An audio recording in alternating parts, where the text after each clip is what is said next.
Welcome to Shardcast, the Brandon Sanderson podcast. We're a bunch of mega fans giving you the news, discussion, and, of course, a whole lot of opinions about Brandon's works and the Cosmere. I'm Eric, and joining me is not Ian, but joining me from the lovely town of Washington, D.C. is Alyx. Hi, I'm Feather. Also joining me, the one representative of the Maple Syrup Consortium is Shannon. Hi, it's a Gray. And you're Ashfelt. You know what, guys? That's how we pronounce it. In Canada, they pronounce asphalt as ashfelt. What? Once again, we're alienating all of our Canadian listeners with our American. No, because as soon as you say that, now we're gonna get listeners from like a place in Canada I'm not from, like the East or the West, and they'll be like, "No, we do." Are you saying like there is variance in a large nation like Canada? No way. One you would hope. I thought you were all part of the Maple Syrup Consortium and all rode moose, so, news to me. Mm-hmm. Also joining me, making his Shardcast debut, is Joshua. Hey everybody, I'm jofwu. It's a wuh, by the way. It's not a woo. Whoa. What? Yeah. I mean, you can say it however you want, but that's you the should truth. add an H to the end of it so we know Okay, how to I like how pronounce I originally pronounced it jofwu, which is... Yes. Everybody, Yes. That's how I've been pronouncing it. everybody does. because Yeah. that's the sound WU makes. Okay, well, I created it when I was in like 6th grade, I think. Oh, that's not even like 13-year-old level So of right, your first that's how I thought it should be spelled then. So that was like Club Penguins. yeah, well, This isn't the pronunciation podcast where we've already had so many pronunciation topics. Look, yeah. First guys, minute. I created a noble house in Scadrial and pronounced it wrong. I You spelled did. it The one you for created. like a year. Yeah, the one I created. And lastly, I am Chaos. Today, guys, we are going to keep up with the Kholins, part 2, Electric Boogaloo. This Oh, time with yeah. Dalinar, who will wreck your crap. But first, I have an anecdote for more nonsense, okay? I need to confess, guys, okay? I abused my power No. in my new No. job. Say it isn't so. Yes. And do you know what I did? My great abuse of power during an interview. In your interview, No, in interviewing someone else. right. So that I was hiring. you asked an inappropriate question. Yes. And I peddled. What did I peddle? Cosmere. Yes, I peddled Mistborn. That's the one to pedal if you're going to choose one. Yeah, that's true. I also yes. remember you putting Cosmere references on math tests. If I I have recall done that. correctly. Yes, I have done that. those yes. were good Thank you. problems. Thank you for the leading yes. questions. I did a great problem involving Allomancer's pewter. Yes, in pre-calculus. It was great. Yes. Wasn't there like one of your students who logged onto the forums and was like, "My teacher just did this. I think he's a Yes. Cosmere fan." Yes. And Yes. it was you. Yes. He posted my take home quiz, and then people are like, "Is your teacher Chaos?" And I'm like, "Hey, what's up? How's it going?" Yes, it's True. me, the math story. teacher Yeah. who yeah. who makes Cosmere questions. Yes. Is he still around? He just doesn't like going on the internet as much to talk about things as we do. So, That's all right. Shout out Yeah. to him anyway. yes. So, we're going to keep up with Kholins more. And last time we talked about Gavilar, Navani, Elhokar, and Yasna. We And don't have Aesir. Matt here, so we don't have Jasna. It's true. Yeah, I assume that's why you brought me in to replace him. He was getting you say getting better Jasna? by the end. Yeah. He was getting better by the end. Yeah, just because we made fun of him every time he did that. Yeah, the laughter, the snickering every single time was Yeah, it's true. So let's start with this side of the Kholins, Dalinar's side. Who is Dalinar? he is the best man in Stormlight Archive. Well, As long he as we're wasn't not depending in on when you look at flashback. Yeah. As You- long as you we're guys- You post guys know that I actually like flashback Dalinar, right? This is weird This to has me come up, because right? I consider Flashback Dalinar to be the worst dad in the Cosmere. I mean, beating out yes. Strapventure and Daedalus. Oh, I don't know about that. Yeah, no, I can't stand him. Listen, I identify with young Dalinar. His concept of anger is like very relatable to me. And okay. Yeah, like I was just if Odium asks you for anything, don't say yes. Well, we don't have the thrill in this world, so that's great. That you know of. But we also have, as far as we know, we also have the advantage of seeing Dalinar grow past that and grow up. Yes. To see that it is possible for a guy with that kind of violence as his modus operandi to become something more than that, and that's part of what I really love about him. It did take a little bit of amnesia to get him there. Magic, but it worked amnesia. In the end. Magic amnesia, yeah. I mean, there are some great scenes in Flashback Dalinar, like the time where he's finding his knife and just goes out in the high storm. That's quality entertainment right there. And then eats off the one he killed the assassin with, also in that scene. Yes, he does. That was when I decided that I don't expect everyone to agree with my opinion, but Dalinar is my favorite Cosmere character. He was certainly very fun to read. Yeah, that's why you edit the Dalinar article. That's true. And you need to continue doing that. I do need to continue doing that. Oathbringer is a lot of Dalinar, and I'm intimidated. No way. much Dalinar. I feel like I know we're not necessarily digging all the way into relationships yet, but part of the reason why I don't like Flashback Dalinar is I sympathize so strongly, not only with his sons, whom everyone would expect me to sympathize with. What? No way. From my past history of existing. But I sympathized so much with Evi and her being out of culture, and he was not a good husband to her, and I was just ticked at him for being so terrible. You know, how about we just talk about Evi? Let's talk about Evi. Let's get into it. What are your guys' feels about Evi? Alyx just went. What are you guys' feels on Evi? Evi is so lovable. Like there's nothing wrong with her. It feels like. She's so soft. Yeah. Yeah. Sweet. I was just reading through some things that Brandon has said about her, and he talks about how Adolin's morality really comes from her, and that shows so much because you can see how everything that's good about him almost comes from. It didn't come from that barbarian. Nope. I mean, some things later came there from Dalinar, but like his core morality. Reform Dalinar helped out. Yeah, from Reform Dalinar, yeah. I think Evi is she's obviously she's so good. She deserved so much more than she got. Just everything about what happened to her, basically as soon as they decided she was going to marry Dalinar. She tried so hard, but was so obviously unhappy the whole time, and Dalinar just didn't know how to help. And was really just not a good husband to her. What I cling to is that she obviously loved her sons very much, and they loved her and didn't push her away because she didn't fall into the norms of Alethi society. And that leads me into one of what I think is one of the most important parts about Evi is that it's because of her sons, and then eventually Dalinar down the road. They are also kind of outsiders to Alethi society. And when you start in Way of Kings, you don't know why that is, but you can kind of tell that Dalinar and Adolin in the camps are working on a totally different axis of thinking than the other Alethi princes. That's true. Mm-hmm. You know, and Renarin too, of course, he's just in his own world of separateness from what's going on with Alethi culture. And I put that all in Evi's feet, you know, at Evi's feet. She's kind of the reason that this catalyst of change is happening in Alethi culture, in my opinion.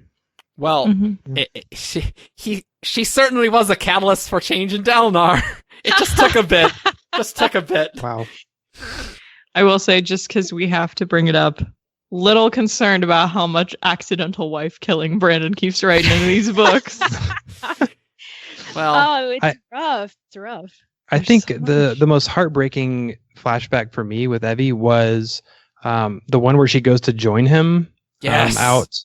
Well, actually, let me back up. So she goes to join him, and then she spends a few years out while he's on campaign. And then there's another Yakaved, right? Yeah. Yes, and then there's another flashback that kind of picks up a few years later, and she thinks like, oh, we're wrapping up, we're going to be heading home, and this is almost over. And they kind of get into a fight about that, and there's that they have that fight, and then Dalinar says, he kind of admits defeat. He says, okay, you win, like we'll go home and go on vacation or whatever for a little while. And it just totally crushes her that he treats even their relationship as this battle, as this competition that is won and lost. And she just wants to be at peace with him. Yeah. She just wants to love one another and not for everything to be a struggle with him. And it just totally crushes her. And that was pretty heartbreaking to read, I think. I just find so much of it really difficult to read because like I said earlier, like Dalinar's earlier reactions as a young man and young father are like so close to like my automatic reactions. It was like when Dalinar was shamed by Evie, it was so uncomfortable because I was identifying with the wrong person in that relationship. Oh, wow. Yeah, so it was it's one of those things where like I can recognize that my feelings about Evie at the beginning were wrong because I wanted Dalinar to be right. I understand, like having like a fighting spirit and like wanting to be out there. But Evie's needs and wants were not wrong. They were good desires. I feel like that's maybe what got me the most about Evie is she was so willing already to sacrifice. She wanted to fit in with the Alethi. She wanted to be a good Alethi wife, and she was trying so hard to be what Dalinar wanted or needed or what her role was as the wife. And she was just so miserable of, all the Alethi women were mean to her. They thought she was stupid. I didn't even understand just how catty Alethi women were until Evie came along. Much. And it really puts a lot of Navani's comments about her in perspective. We definitely need to talk about that. Oh yeah. But the fact that Dalinar was so caught up in his own issues with only caring about warfare that even as Evie is trying her best to be whatever he wants and do whatever he needs her to do, he still just gets annoyed with her, and he's angry that she's not better at it, I guess. And I was just it just broke my heart. I don't know if he's annoyed with her for not living up to Alethi standards. I feel like he was annoyed with her for not being okay with what he wanted to do. I think that she made him feel judged. Yeah. Does that make sense? Yeah, that's exactly what I get. I think there's also some, there was definitely some of that, but I also see things like her coming out to the war camps and not being the same army wives, and especially Renarin's name got me a lot of he didn't even have input on naming his child, but he's over here oh my god, this stupid woman just named my child badly and he now has a stupid meaningless name. And I was come on, dude, she tried. Be nice. She tries so hard, and Dalinar just doesn't put in the effort into the relationship at all, really. Mm-hmm. Normally you're supposed to meet people halfway, right? You need to put in what you want to get out, right? I feel Evie put in a lot and got nothing, basically, and died. I feel like Dalinar is I feel like he has a seed of understanding. He doesn't want to admit why it bothers him so much whenever he sees Evie's misery, and he only really confronts it later. But you can tell I felt when I was reading he was having a response to her misery. He feels bad, but also isn't willing to do anything to change it. He wants it to be easier, but easier for him. Yeah, he kind of wants it to go away. He wants her to not be unhappy, but doesn't do anything. Just be happy, Evie. Just be Alethi. Evie, you just need to smile more. Don't say that to anyone. But that's basically, like what Dalinar's kind of doing. And especially because I'm currently in a lot of culture classes and dealing with like culture shock and change. And I feel like Evie really could have fit in a little better with the Alethi if Dalinar were helping, translate concepts for her. Like, hey, this is how we do things. This is why we do things. And if you were also willing to stand up for her against the other Alethi of, hey, she's learning a new culture, or we do things differently in our family. She's my wife. Don't talk to her that way. I feel like this is like the gender divide was really hurting them. Mm-hmm. It was sort of like, I feel like he's expecting it not to be his responsibility to defend her to the other woman, but to expect a family member of his to defend her to the other woman. And this is kind of like where I lost a little bit of respect for Navani once I realized what Evie was actually like. Mm-hmm. 'Cause I feel like it was almost expected like she would take on that role as like Evie's female family member, even if just by marriage. It feels like Dalinar is almost like a bit ashamed of Evie in a sense. I agree. Because embarrassed Dalinar by her, maybe. Yeah. Because he doesn't stand up for Evie. It's just like, yeah, she's just doing that. Yeah, that's what she does. I don't know, guys. Yeah, even as she's trying to adjust, you get things like these traditions from her homeland of talking about the one and stuff like that. He's like, you can't ever say that. It's heresy. Right. So all of these connections she used to have, there's nothing to replace them. Alethi really aren't that religious. They just kind of let the Ardents do all of they're not. the religion stuff. And so she didn't have new traditions to even replace them with. It was just, you can't have anything you had before, and we're not giving you anything either. Suffer.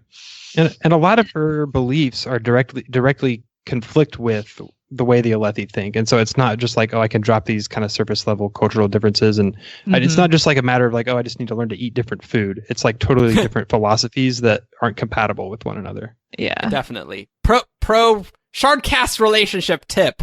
If your significant other wants you to cut off everything that you've known and all your friends and wants to change the way you think, that's not a good relationship. Just, it's not a good one. Not even if it comes with a shard blade, though. It just makes oh no. Marrying for politics, always a great idea.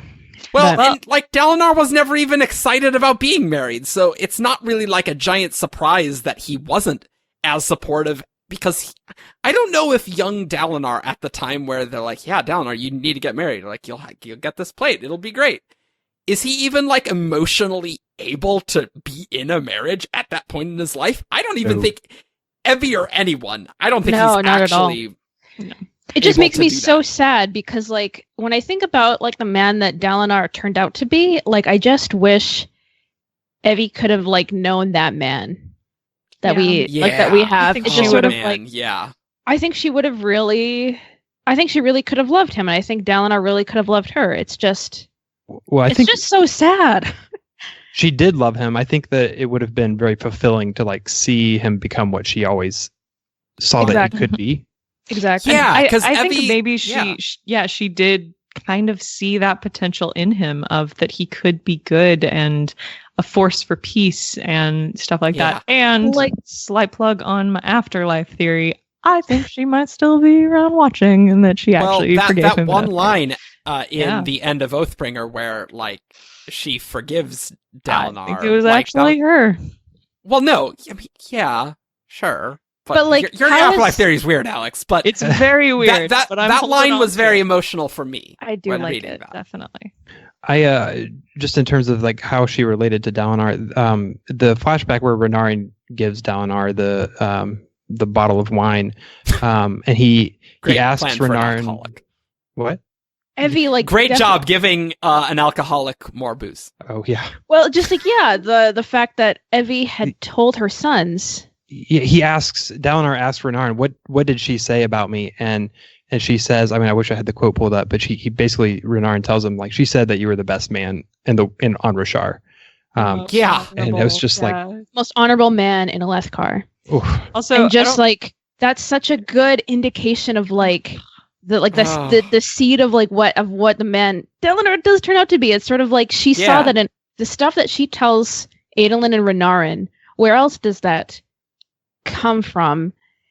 I think it does turn out to be true, absolutely.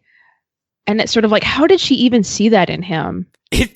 Honestly, if you only read the Dalinar flashbacks, that would be pretty hard to see. Like how? Yeah. I don't like what is her spirit like connecting with? Because honestly, if I had like if this was totally chronological, I would have been like, Evi, you are crazy. Yeah. What? Right. This guy's awful. You got to ditch him, girl. Get out of there. That hurts the most, that I love the most, is that like Evi getting captured at the end, she was trying to help there too, you know? And like trying to go to Tanalon and then negotiate. Dalinar's just because she didn't want the bloodshed, right?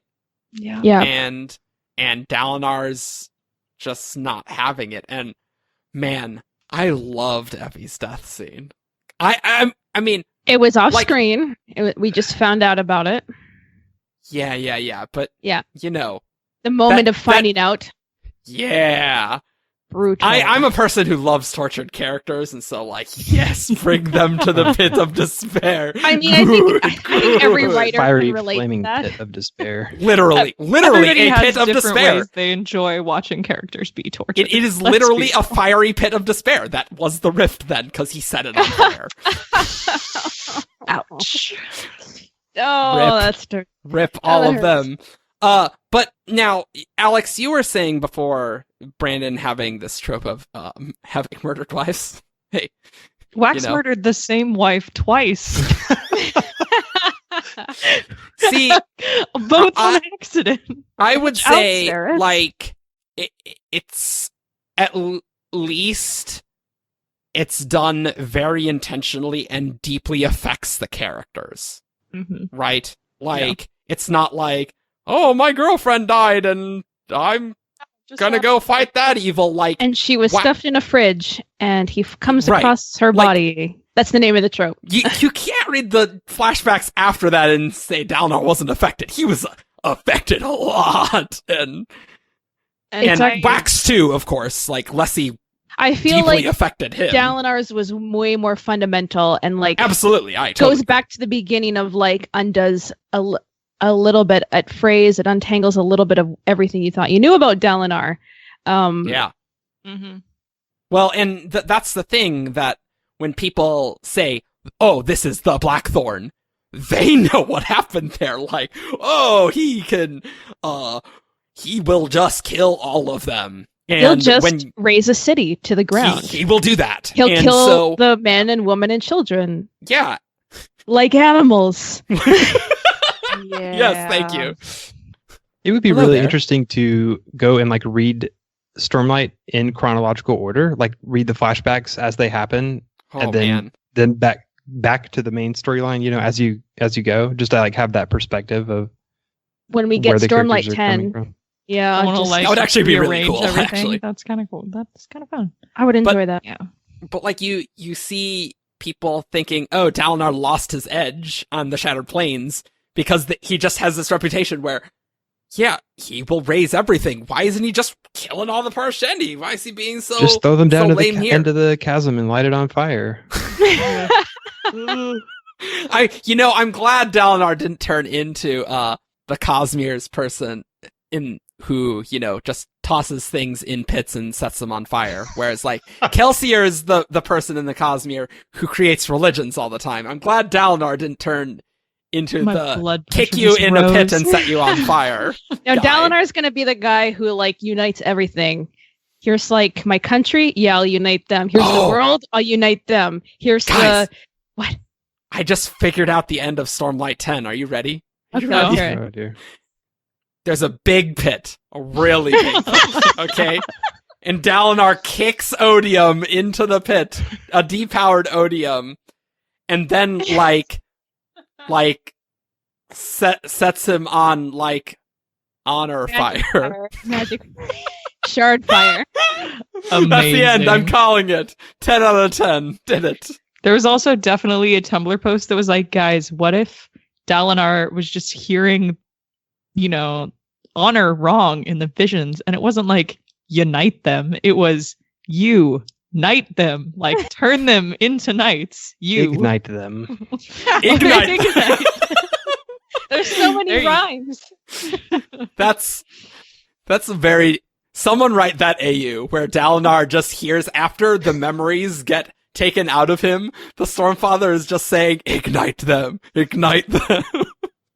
He wouldn't. Stormfather's too. And then Dalinar is like remembering him, like, oh, I found this memory. It was all fire. He was great. Let's do that some more. Off topic, do you think Dalinar was still scared of fire after he got the amnesia done to him? I don't think there's any evidence of that, but we don't see a lot of fire, to be honest. That's true. In, like, Way of Kings. Well, and Lords of they light Radiance. everything with stormlight, so they don't have to the Fabrials. Yeah, much. right. It does come up a few times though, where he's like, "Oh, he can smell, the smoke or whatever." And I don't remember any of that happening after. Although, actually, I have. There's a moment in Way of Kings, and actually, he might talk about it in Oathbringer. Before he gets his memories back, he doesn't like the heating Fabrials because they feel less alive than fire. Yeah, that's right. So he That seems is to right, prefer yes. fires, actually. That's His memories. Ignite them. which might explain Navani's confusion about that statement. Essentially. Because, she was the one who probably would have provided the Fabrials. She brought the Fabrials in. I wonder if she was maybe Dalinar doesn't want fire around because it reminded him of how his wife tragically was murdered by that city, and it definitely wasn't him. I think that is what happened. And then that would explain a lot of her confusion when he's like, oh, it's not as good as real fire, Yeah. Okay. Thank you for that. Oh, wow. That's really embarrassing when you think about it. Yeah, wow. Oh, no, I really like I don't fire. know if I don't know if that was actually going through Navani's brain. I don't know about that. Speaking of headcanon. Navani, though, I kind of want to bring in one of the quotes we have here. Yeah, I was just going to transition to Navani, the so Way great. of Kings, chapter 64 quote. Okay. Yeah. Let's do so this is way back before we knew anything about Evi. And Navani says, should you narrate and I can narrate Dalinar? We can do that. I don't know what my Dalinar voice is, but I'm really excited to find out. Go for it. Just go for it. Go deep. That's my advice on voicing Dalinar. Go deep. Okay. All right. Okay. So, she changed everything. Navani said, "You truly seem to love her." I did. Never mind. I take back all of my advice. Surely he had loved her, hadn't he? He could remember nothing. What was she like? He quickly added, I mean, in your opinion, how did you see her? This is like the Cosmere, the abridged the abridged series. Many it really is that level of early Yu-Gi-Oh! Abridged episodes of voices. Because half the time they do turn into Yugi or Merrick. They turn into one of the two. I was thinking Yami, just when you did. Yeah. That's the Dan Green voice. Yeah. That's what I was doing. I just didn't realize I was doing that. See her. Okay. Let's continue, Alex. So, Navani seemed to think Dalinar would be offended. It's all right, he said. Were you surprised that I married her? You're killing me. So bad. Hire me, graphic. Join SAG-AFTRA right now. Who would be surprised? As I said, she was perfect for you. Please just say the line. Because we were matched intellectually? Dalinar said dryly.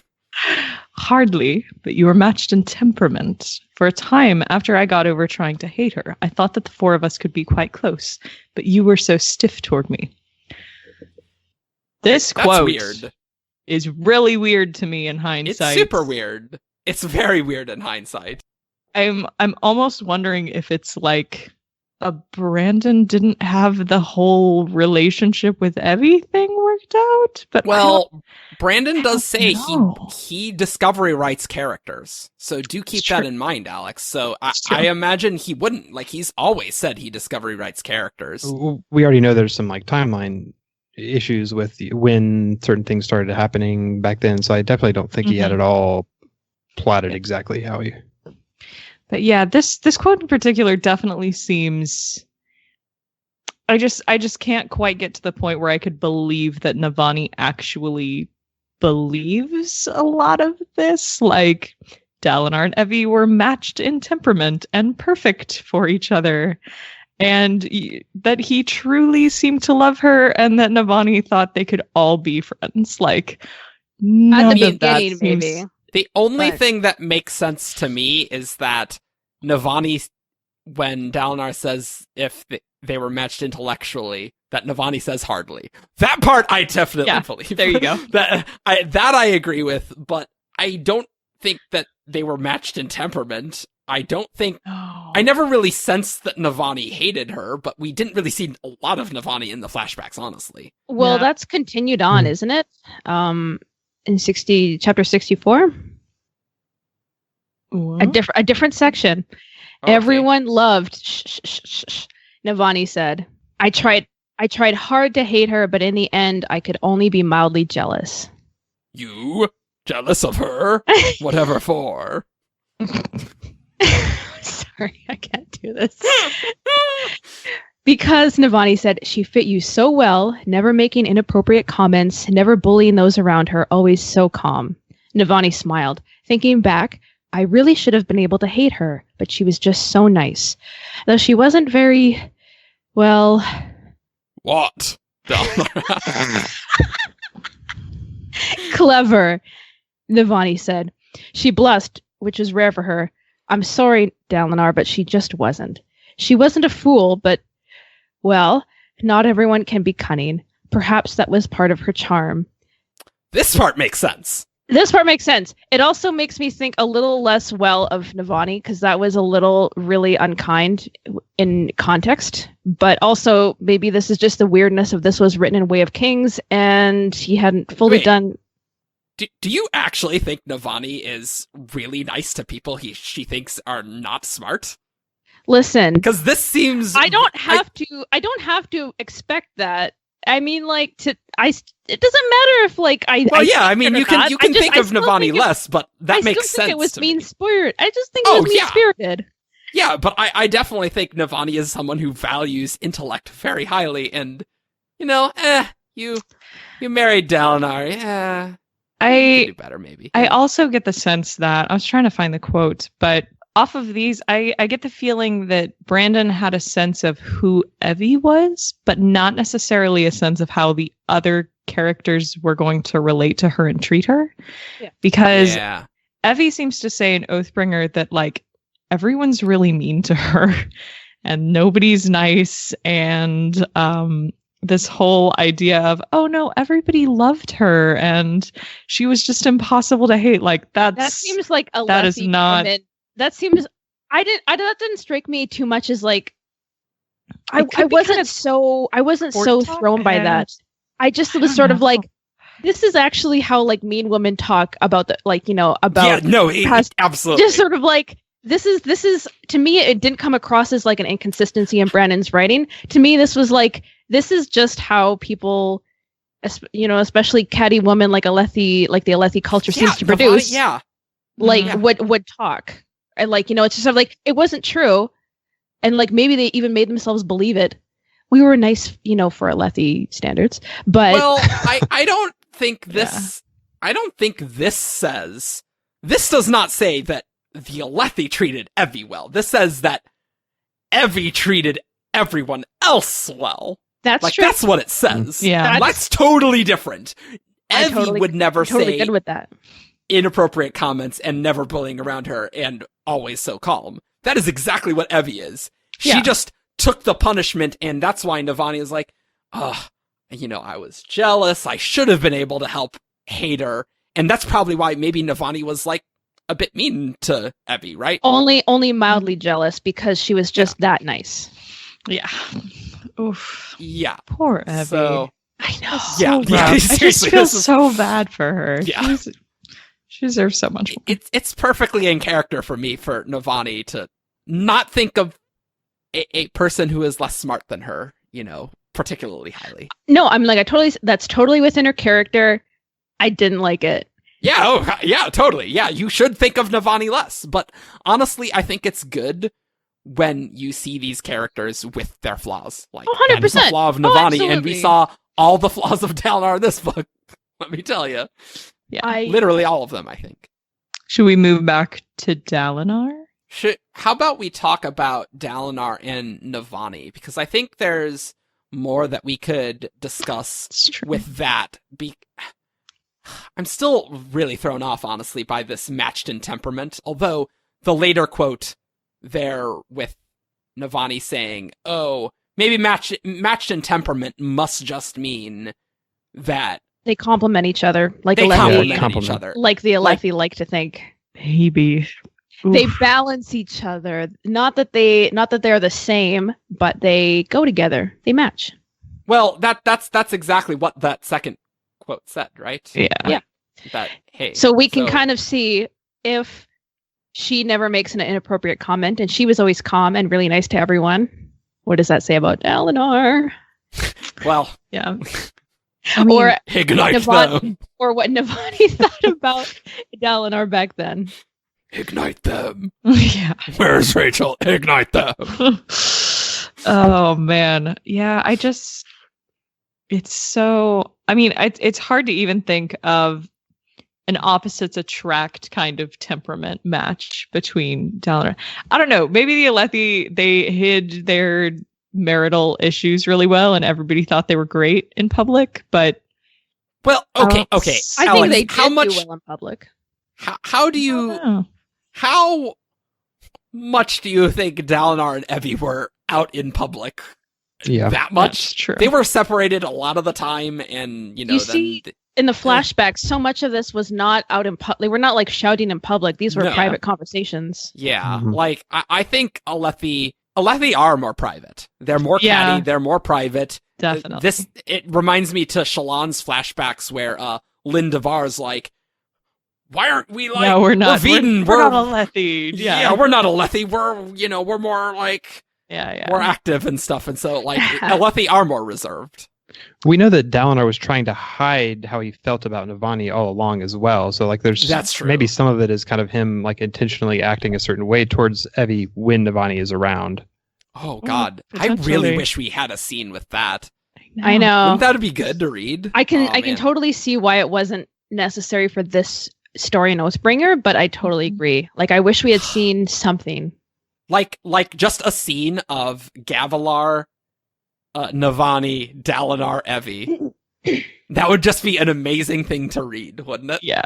Someone write the fanfic. Let's go. Oh man, there's so many like thoughts. Whose viewpoint do you even write it from? Like that could be even interesting, right? Man. So, Navani, Dalinar's relationship with Navani is completely different than Evi.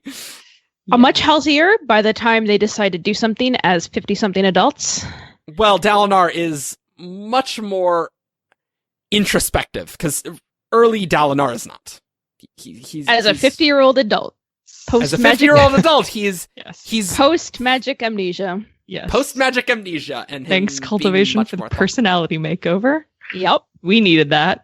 Well, just pruning away all A that little crap. pruning, yeah. Navani wanted that. Big pruning. Pruning.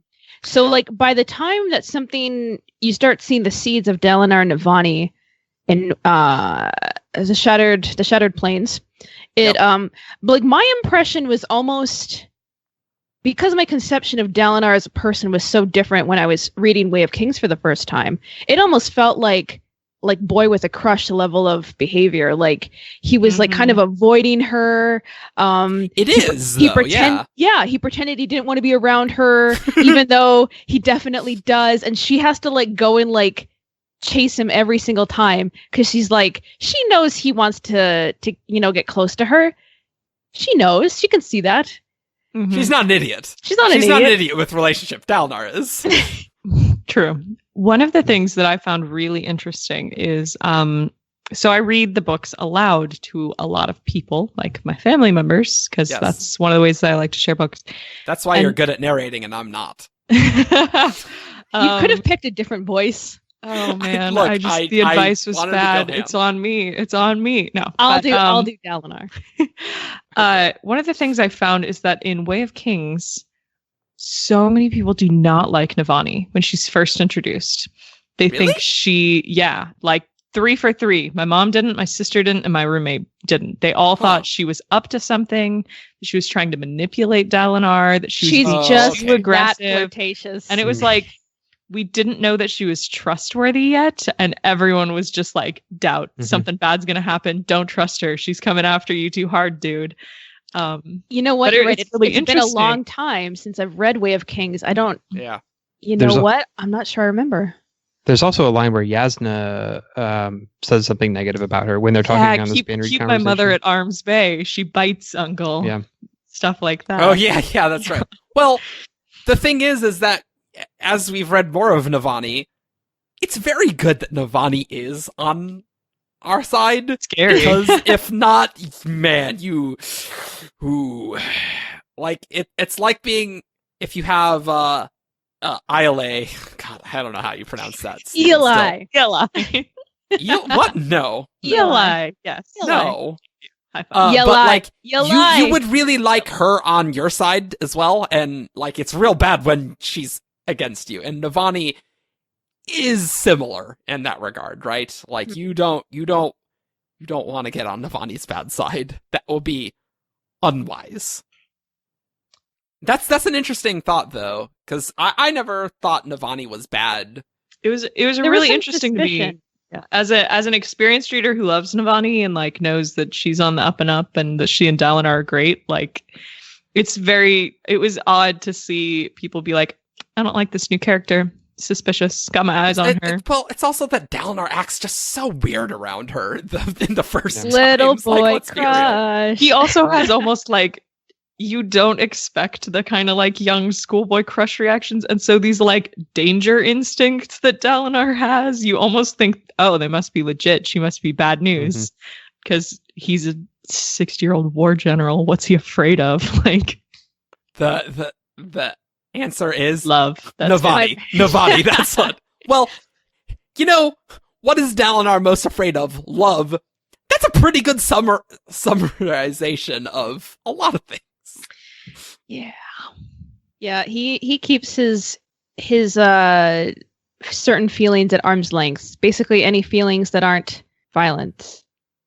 Well, or like unite them, or like are these visions real? Like he was very introspective about as an adult. Yeah, as an adult. As an adult, yeah, as an adult. Yeah. As a grown adult, a grown ass adult. I don't know if I can say ass, but. And dang, these drugs don't work well enough. They're not as good as violence. I just want to punch someone. Yeah. What more do we have to talk about with Navani and Dalinar? I think it's just I really enjoy reading their scenes, like at least later when they're established in a relationship, because it's just I think it's really fun and kind of relaxing to like read an older couple. There's they don't have drama about getting together. Like they've known each other for so long that once they have that conversation that they need to have, like they know that they can trust each other and depend on each other. Like so they don't front for each other like a new couple would. You know, like every issue like that Dalinar is struggling with, Navani's there supporting him. He doesn't put on a face for her. And I really enjoy that aspect of it, just knowing when we know Navani's like good and on his side, like I could just relax. It's really nice. And I really enjoyed part 4 in Oathbringer, where after Dalinar has his fit and is like just totally out of commission for several days, and she steps up, and we have a couple of chapters from her POV, and she just makes some really good comments about how she understands that he's going through something, even if she doesn't totally get it. She knows that he just needs some time, and she kind of makes this comment about how when your partner's down like that, you just have to step up and shoulder it because there's going to be a time when you need it from them. And she's just willing to do that for him, even when he's being a total jerk, when he's totally selfish, like everything's on his shoulders and he just kind of puts it to the side, and she's willing to take that and put it on her own shoulders. And that was really great. Do we think Dalinar is sufficiently supportive of Navani? It's one of those things, like, we don't see big gestures like that, but I also haven't seen anything to suggest otherwise. Like, it's to me, this is like male and female spheres. Mm-hmm. But I also get the sense, like, when she's not struggling with the people under her command either. Like, her and the scholars, they don't have like the leadership struggles that Dalinar has with his kingdom. For example, I shouldn't call it his kingdom. You know what I mean? His high kingdom.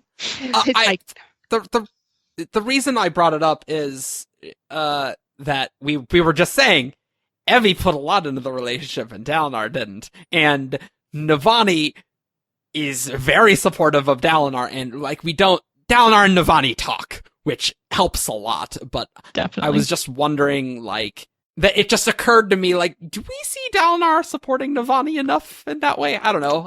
It's hard to compare because in Oathbringer, there's so much on Dalinar. Yeah, that I don't really know. There's like really a chance for him to, like, he's the one that's like drowning and just trying to like hang on for the entire book. So I don't know if we've really had a chance for those roles to be switched. You do see it in small ways, like with her Fabrials. Like, what about when Yasna was thought dead? That's what I was saying. I was saying, true. Like, I think that perhaps there might have been more in there, but Dalinar is not really a spotlight character for most of Words of Radiance. That's true. She really isn't. He's, he kind of had his big arc in Way of Kings, and then he's setting up for a big arc in Oathbringer, but we actually don't get that many Dalinar point of view chapters in. We see him from the outside a lot. Yeah. We get him from like Kaladin and Kaladin. Mm-hmm. Yeah. So like there might have been private moments of that between them there, but we didn't see them, so we don't know. I want to ask. Go for it. I want someone to ask Brandon about that. Is just sort of like, what was Dalinar's reaction? Be a good question to supporting, because like now I'm curious. Like, was he supporting Navani through that emotional devastation? He does listen to Navani talk about Fabrials, and like sometimes Navani just says, "Oh, I'm boring you," and like Dalinar, he tries. He does try. He's like, I don't get it. It's a little hard for him, but he does try. You can keep talking to me. I don't get it, but you can keep going. I actually there's a song that always makes me think of Dalinar and Navani, and it is Starlings by Elbow. If you ever go listen to that, it's 100% Dalinar and Navani. And there's even a line about, I'll sit here and listen to you talk about your work, which I don't know. Yes, Starlings by Elbow. It's very good. The Elbow is the band. Starlings is the name of the song. That's not the name of the song. Is Starlings by Elbow. Clarification. Shardcast relationship tip. If you are just happy to listen to your partner blab all the time and you have no idea what they're talking about, that's your sign you're in a pretty good relationship.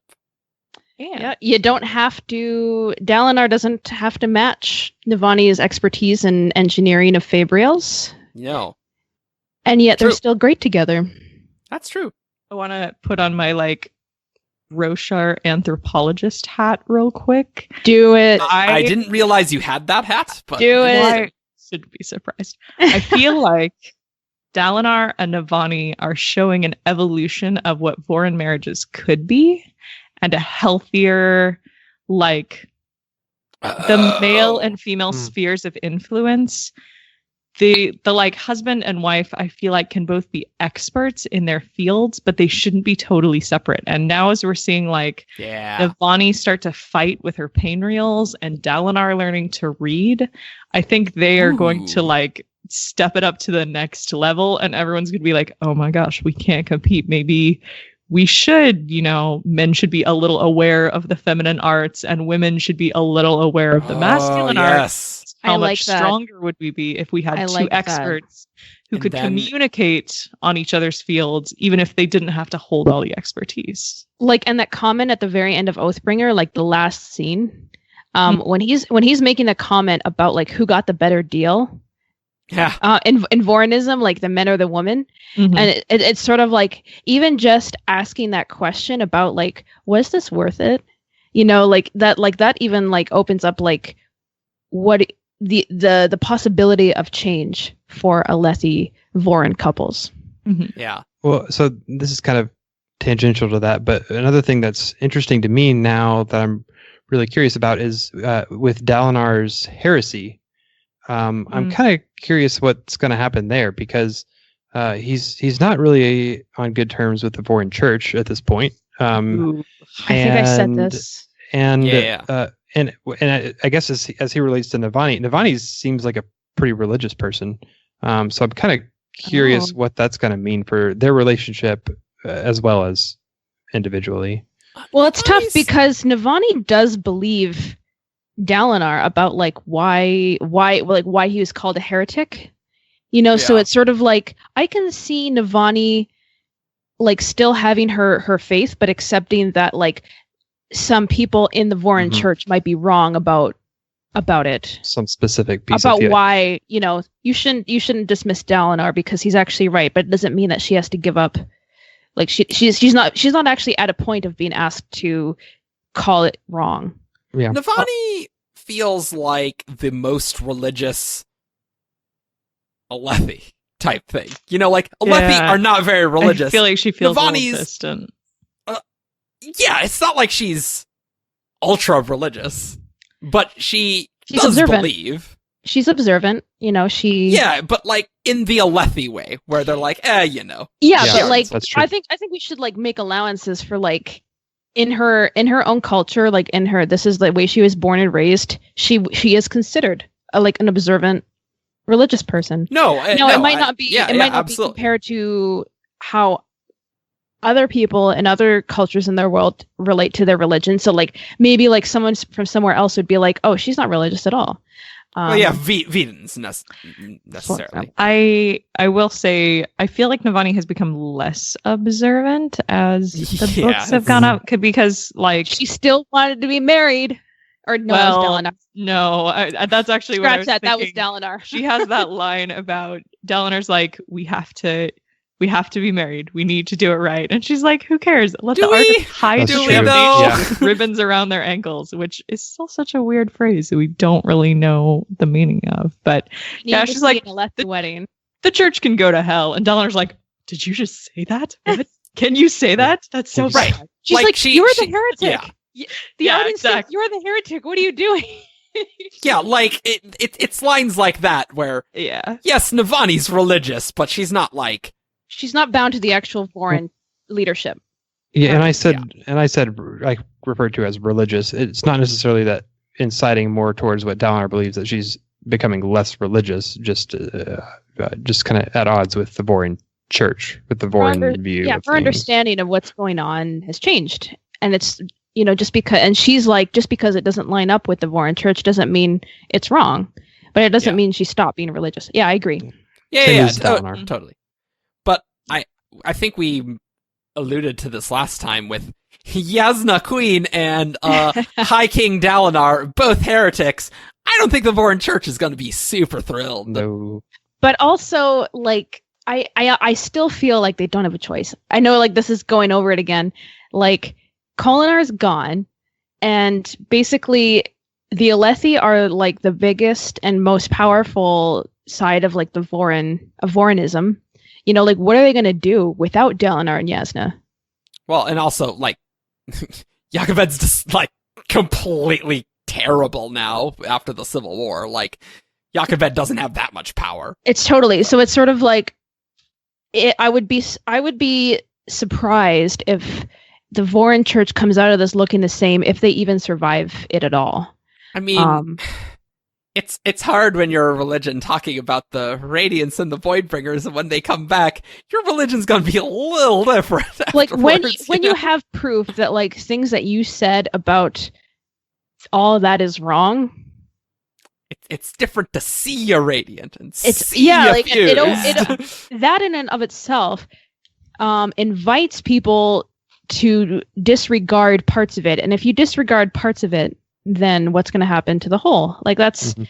That will be very interesting to see how that evolves. I think we might see like specific Vorin figures, but I think Vorinism as a whole is on its way out.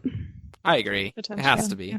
I think we're going to see the Vorin Church as an antagonist in some books to come. Yeah. Maybe one, maybe not two, maybe two. Maybe it'll be like a minor antagonist. Yeah. Well, they might. The Sons of Honor, I feel like, might step up a little bit more since their whole thing was bringing back the power of the church. I feel like that might be. Oh, that's an interesting idea. There might be some alliance there as the church tries to struggle to hold on to power. I've been wondering if they have infiltrated like the leadership of the Vorin Church, and they're kind of secretly pulling strings there. Hey, listen, the King of Alethkar was a Son of Honor, so it's not out of the question. Yep. Yeah. Great. So, we talked a lot about Yasna last time, or last 2 times ago. I don't know how these are going to be split. But, last Kholins podcast. Yes. And we talked about Elhokar, but we didn't really dig into Dalinar and Elhokar's relationship, really. Let's dive in. So, it's not a great relationship. Lot. It's not a great relationship. Well, they're trying. I think they are trying, but like so much of it is like when they're in a room together, like say, like not just by themselves, but like when there's other people in the room, everyone is so conscious of how like they always look to Dalinar first. Mm-hmm. Mm-hmm. And it's sort of like, and it's so uncomfortable because Dalinar is aware of it, Elhokar is aware of it, everyone in the room is aware, and like it's only like we get this first with Kaladin, like the first outsider POV, but and it's like the first thing that he notices when he's introduced to this is like Dalinar is the real king, and that's everyone knows that, and that's like the whole like undercurrent of tension throughout their entire relationship we get in all 3 books up to now. It really is. I feel like Elhokar stops fighting it as much after book 1, because I feel like Way of Kings, he's still really trying to put himself forward as king and being really intentional about that. And the problem is that Sadeas spins his ear, and all of these people, like, he listens to people who aren't good. And I think part of that is a way of, well, I'm trying to be my own king, and I'm not just going to listen to whatever Dalinar says. Right. And then it's a disaster. And so it's like a total disaster. And then I feel like by way Words of Radiance, he's almost like, fine, we'll just listen to Dalinar. I feel like it goes badly. I feel like getting kicked in the chest will do that to you also. Yeah, I was just thinking that. Yeah, it's like, you know what? I guess Dalinar does have my best interests at heart, because if he didn't, I'd be dead. Okay, great. Well, and also, even, I'm dating your mother. Yeah, amazing. That's pretty great. Like, even before the Way of Kings story starts, before the Shattered Plains, we find out Elhokar has done this exact same thing before with Roshone, where Roshone tugged on his ear and got to pull him in a stupid direction, and people got killed over it. And Dalinar was the one who cleaned up the mess and made it better, because Elhokar listened to bad people and made the bad decision. And it's like, you're just doing it again. History repeats itself. This is what we talked about before. Like, the reason why he latched onto Aesudan is like Elhokar is apparently a really bad judge of character. So bad. It's weird to me that also makes Adolin such a good judge of character, but that's aside to the point. Evidently, Dalinar actually does have his head on straight, and even though Elhokar doesn't like it, it does kind of turn out better when he does follow Dalinar's direction, like you said. Yeah, and when you're reading the book, you're like, oh my god, Dalinar just needs to, like, take control, right? But it's interesting that Dalinar, like, I feel like Moash was thinking that too, you know? Well, that's true. But like, agreeing with the Moash. Dalinar didn't want to. Dalinar didn't want to be a tyrant. Yeah. Well, it all goes back to his relationship with Gavilar, like to the extent of like, if I start down this path, then I can't stop. Almost. Does that make sense? Yeah. With the whole like him trying to attack Gavilar. Yep. Mm-hmm. It was for them. I think that's what it's all rooted. Even into Elhokar, like that's kind of what it all goes back to. Is almost that I guess thing that he's been living by all the way since then. Yeah, definitely. he didn't want to be king by the time he took over, but he really kind of needed to be. And Elhokar he didn't want to be too. king, but he needed to be. The kingship he wanted, not the kingship he deserved. Yeah, right. The other way around. Yes, whatever, close enough. Reference. It will be interesting for Dalinar to really learn the way of kings. Now that he is a high king. No, really though, like, that's going to be relevant. The way of kings is going to be relevant in the future, right? And now Dalinar will actually legit be in control. And he's coming to terms with this anyway, where he already has felt responsible for the whole world, right? Yep. But, like, that's his central thing now. I'm responsible for everything. How do I be good? I love that conversation he has with Hoyd. It might be my favorite Dalinar conversation. Amazing. Where in Wave Kings? Yeah. Words of I think Radiance. it's Wave King. Oh, thank you. Words of Radiance. Thank you. I assume I know which one you're talking about. Yeah, where he's talking to Hoyd and he's like, I think I might be a tyrant. And Hoyd right. And Hoyd first he brushes it off at first. He's like, "Oh yeah, I mean probably." Some situations like this require tyrants, and don't feel too bad about it. Like maybe in another world you could have been better. And Dalinar is like, "No, I want to be better now."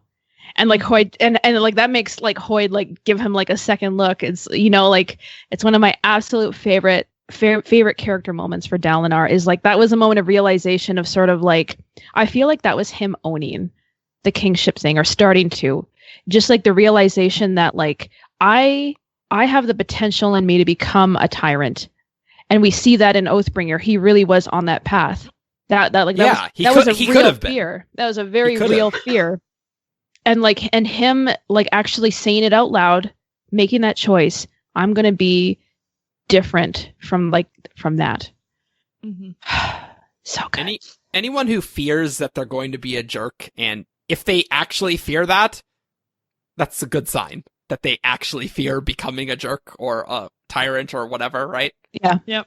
I love Dalinar, guys. Dalinar's... Look, I can't go through Oathbringer without being like, oh my god, this Dalinar arc is just amazing. We had to slog through a lot of flashbacks. Not that there was a slog, but it was a lot of combat and a lot of strife, right? It was a lot. But a lot of that I liked, but... I liked it too, but I'm not going to fault anyone who in Oathbringer they're like, oh man, there's a lot of combat in this and his flashbacks, and this is a lot for me. That makes sense. It is a lot, and it's heavy. You get to the end, and it's just it was all worth it, and it's so beautiful and perfect. Yeah, it's sort of like for me, like the Blood Knight thing he had going on as a young person. Like, I didn't really feel like that was too much. I was just sort of like, yeah, this is great. But then I heard other readers like talking about their reactions and being like, this was too much. I almost reached my breaking point. I don't think I like Dalinar anymore. And I'm like, what's going on here? That was so not my experience. Yeah. Oh my god. We haven't even talked about Adolin and Renarin, and I know that two people on this podcast have a lot to say on him, so I think that kind of wraps up Dalinar, Evi, and Navani.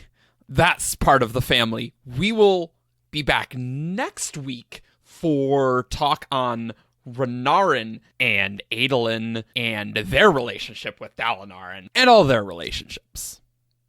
It's time for Who's That Cosmere Character? Do. Who's that Cosmere character? All right, this one comes from Striker EZ. Hi, Striker. A long-time listener. Long-time fan. Long-time fan. The clue... Oh, so you can send your clues into who's that Cosmere character at gmail.com. I always forgot to do this part. And send in 5 clues, hopefully narrowing down to a specific character. Should be guessable, but it is fun to try and stump us. So, are you guys ready? Yes. Born ready. All right. Clue number 1. This character is female.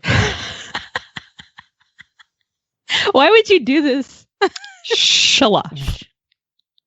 No. Eshonai. No. Siri. No. Okay. Clue number 2. This character is on Roshar. Okay. Cultivation. No. Risen. No. Vinley. No. Get both these the all out. sisters. Yeah, move down the line. Clue 3. This character has children. Oh no. Children, Evie. plural. Has children. Yeah, I'll just write this character has children. Oh, so maybe not. Hasina. No. We said no to Evie before. You heard Evie? I don't think he heard me, but that's That was Shannon's guess. No. Shannon it was no, it was not. it was present tense, and you know what? I'm not gonna fight it. That was my guess. I'll just let that go. Am I allowed to say Lopin's mom? Does she have a name? That would be. I don't think she has a Lopin's name. mom has been named on screen. Lopin's mom. It is not Lopin's mom. Clue 4. Mm-hmm. This character is in an epigraph. Navani. No. In an epigraph. Adratagia? No. Dang it. Yes. Was she in an epigraph? No. Okay. Clue 5. Last clue, guys. This character is a spren. Still no. No. Does not have kids. I'm Sia not Anat. sure. Sianat! Yay! Very nice. Although Striker Easy, I must protest. You capitalized the second A in Sianat after the hyphen, and that is not acceptable. Don't worry, And none of us can see it, so we are okay. That's fine. That's fine. That's fine. That's fine. I do it both ways too. Depends on the weather. Excellent clue. I love the first 3 because it's just like, this could be a lot of people. Could be so many. Children throws you Yes. off, man. Yes. It does. It does. You don't think. Children. Ah, yeah, yes. one of the Spren. Gliss and Sianat. Yeah, of course. All Not right. who I think about. I know. Okay. One of my bays, of course. Oh my god. But not as much as Bay Ado Mishram. Hey. Stop. All right. Next. All right. Well, He's laughing. this one is also from Striker Easy. And I'm laughing because clue number 1. Are you ready? Okay. This character is male. Yeah. It's very guess who, like how to get half the people. Anyway. Please let me live. Gliss. No, See, it's not Gliss. See, now I'm going spread. That would be funny, though. Tvlakov. No. I'm going to go back to the listeners and go with Thude. Nice. Ooh. All right. Clue 2. This character is old. Taravangian. Dang it. No. Male and old Taravangian. Nailed it. If you guys want to guess, I think I said it first, so if you guys want to keep guessing. Yeah. Well, you can rock, paper, scissors it. Nah, I'll... Palm. No. Well, yeah. He's Okay, really Tom is pretty old, okay? But is his body old, Alex? Doesn't I don't know. count, okay? He's old. He's The Lord Ruler's old and his body's not old. Hey, Mortals his body's sometimes old. Hoyd. oh No. Yeah, you gotta get the old standbys. Hoyd. so far. Odium. So far. Tien. You know. Well, that's just a classic. The Who's that ripe Cosmic old age Factor of answer. 12. Then he was slaughtered. Clue 3. This character was a teacher. Vasher? No. Okay. He is also old, though. Weird and Yeah, old. like I'm just like that's why I was sort of like he fit so far. Was a teacher. I guess it is a teacher. Okay. Was a teacher. old. Yeah. Vasher still. Don't focus on that part. Okay. Teacher. Important keyword. Old and a teacher. Oh. Dang, what's the guy's name? Copper minded. No, that's No. cheating. What is the Vistim? Risen's No. Boss. Ooh. No. That's was a good guess. I know. That was a good guess. Phelan names. How do you pronounce them? I don't know. Sazed. He's not that old, but He's kind of. I mean, he's older now. He's old now, but, and he was a teacher. that's a good point. I guess he does teach, but it is not Sazed. Okay, cool. Clue 4. This character is blind. You guys can't see the facial reactions, but Alyx had the best face where she's just like, wait, what? I'm so lost. I'm so confused. Well, I'm This is- sure I'm just gonna, if this is an all interest character, I tap right now because I like don't know. that was my first thought. Like I'm like, it must be. blind. It must be Elantris. Wow. blind but- costume characters. This has got to be pretty obvious. There's not that many blind characters, are there? Those No. dudes that Hoyd I don't talks know. about talking about beauty. That's all I'm coming to mind. I'm trying to think. I think you need to be get a name there. I don't Terrible character. like that guy that Hoyd talked about that one time is not sufficient. I'm just trying. I'm scanning through my mental. Like I'm looking. Like was it Mistborn? Either era? Was there a blind guy? I'm gonna say Marsh. Oh. Was he no? Sure, but he He's is blind. old, and he doesn't have eyes anymore, which I think counts as blind. I mean, it's not Marsh, but I think we could say that. I don't know. That is kind of a gray area. Is steel sight Yeah. blindness when you burn it so much? Yeah, sure. I count it. I'd say so. You can't see like Okay. colors and stuff. Is Daredevil Look, still blue's the blind? only color you need. Okay. What if you were colorblind? I'm trying so hard not to reach for my phone. I'm like, I know. Search Look, Covermind this for happens to blind. me a lot. I'm just like, God, I just want to search Covermind so badly. yeah. Enter keyword blind. I can give you guys another clue if you want. I guess I can pass because I can't think of anyone. I can't even think of a blind character. That's- Exactly. I Exactly. thought Marsh was clever, but yeah, that's all I got. Clue 5, Okay. and if not, I can even add a clue 6 for you. Okay, cool. Because this character's male is like, come on. Clue 5, this character is a painter. A blind painter. Oh, Zautona! What's her face is? Shy's No. Shy's teacher. No. What's his name? Shautona. What's his name? The painter who taught her to paint. What's her name? What's his name? This character is male, Yeah, it was a him. not female. It was a him. Shy's teacher. Was the Emperor's dude. Soul is still sell. I forfeit. I think It was not need Gautona. It was a like little it starts bit- with like it was a. Gautona was her What's his name? supervisor. No, while she Gautona was doing like the evil forgery guy. thing. I don't know. What's your guess? I don't know. I don't know his name, and I don't have my copy of the Emperor's Soul here. Yeah, you don't get to look at it anyway. I know. I want to say that guy, but I can't remember his name. That guy. His- Joshua, do you know who I that don't- guy no, is? I don't. I was gonna add clue 6. This character is Sellish, but all right, Shannon, Yeah. I You will partial give credit. this to you. Han Shusen Thank you. is She had the SH, I think. yeah. Well, I remembered a kinda. sound, and then I mixed him up with Gautona, so I got the mixture of both those the- names. But I knew who he yes. was. He's the guy who asked her to. Are we allowed to do Destroy the painting. destroy Yeah. the painting, steal it, and destroy it because it was his? Boy, I don't remember nothing of Emperor's Soul. I bought it for a friend and then binge read it in 2 hours and have not reread it, and I just barely remember anything. He painted the masterpiece Lily of the Spring Pond. Yes. For a Oh, woman that you sounds love. nice.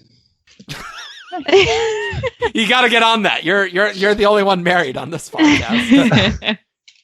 So get train yourself to paint, then have your painting to your wife stolen, and then train someone else to go destroy it. This sounds really complex. There's a lot of ideas there. Look, it's a flawless plan, okay? What could go wrong other than learning to paint? Except that part. Become a master painter and blind. Wait until That's you're a really important yeah. part of this story. You need to be blind, okay? Well, you need to have painted it, have gone blind, have the spouse pass away, and then when you're old and alone, he went blind then later. you go he and didn't steal paint it because blind. it belonged to your wife and not what's the point of the plan? to be a master painter. To have an adventure. Oh, right. I was sneezing. I couldn't. Why he wanted to know why we were doing this plan. Yeah, what is the to plan? have an adventure? What's the goal? What's the goal? Journey before destination. Yes, journey before destination. That's right. It's a great answer. Who needs a destination when you have a good journey? That's right. There you go. Hope you guys enjoyed this episode. Send your Who's That Cosmere characters to who'sthatcosmerecharacter@gmail.com. And you can find us on 17shard.com. We have news. We got discussion. We got theories. We got games. We got all sorts of fun. Both on 17shard.com and our Discord. Links are below. Follow us on Facebook, Twitter, SoundCloud, YouTube. You can find us on iTunes. Leave a review on iTunes. That would be fun. And we will see you all next time. Bye. Bye. Caw.